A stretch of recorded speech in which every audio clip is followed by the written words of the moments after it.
हरि ओं नमो नमः। मम नाम लक्ष्मीप्रिया सियल्। अहं केन्द्रीयसंस्कृतविश्वविद्यालयात् तथा श्री राजीव गान्धी परिसरे शिक्षाशास्त्रविभागे द्वितीयवर्षे पठन्ती अस्मि। इदानीम् अहं चाणक्यनीतेः एकं श्लोकं पठामि।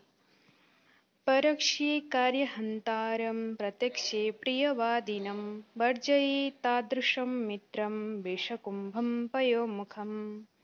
अस्य श्लोकस्य ओडियानुवादः एवम् अस्ति।